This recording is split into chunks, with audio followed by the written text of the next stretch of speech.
क्या आप जानते हैं कि एक तलवार सिर्फ लोहे का टुकड़ा नहीं होती, कभी कभी ये एक पूरी सल्तनत की इज्जत, एक जंगजू की आखिरी सांस और एक कौम की कहानी अपने अंदर समोई होती है। ये कहानी है टीपू सुल्तान की आखिरी तलवार की।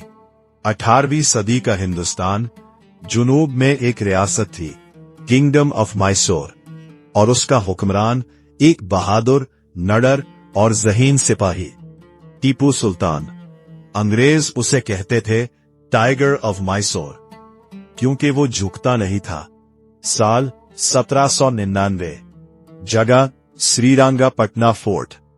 अंग्रेज फौज ने हमला किया। जंग शदीद थी। ये था सीज ऑफ सेरिंगापाटम। टीपू सुल्तान ने आखिरी दम तक लड़ाई की और फिर वो शहीद हो गया। जंग के बाद अंग्रेज फौज ने टीपू सुल्तान की तलवार अपने कब्जे में ले ली।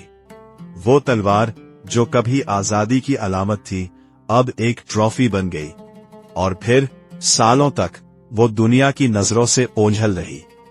ये कोई आम तलवार नहीं थी।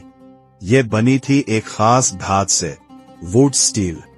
ये स्टील इतना मजबूत था कि ना आसानी से टूटता था, ना जल्द टंड होता था, और उस पर लहरदार नक्श बनते थे।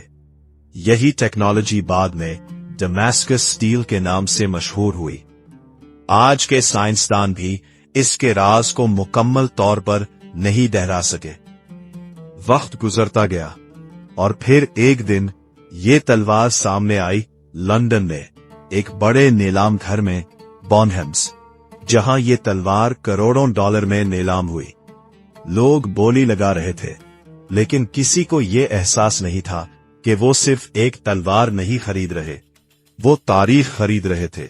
सोचे, एक बादशाह की तलवार जो कभी आजादी के लिए लड़ी, आज एक शीशे के डब्बे में बंद है। क्या ये इंसाफ है? या ये हमें याद दिलाता है कि ताकत सिर्फ हथियारों में नहीं, बल्कि इत्तेहाद में होती है। टीपू सुल्तान को सिर्फ दुश्मन ने नहीं हराया, बल्कि कुछ अपनों की गद्दारी ने भी।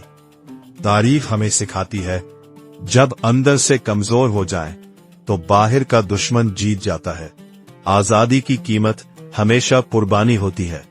आज भी कहीं न कहीं वो तलवार खामोशी से हमें देख रही है और पूछ रही है, क्या तुम अपनी आजादी की कद्र करते हो?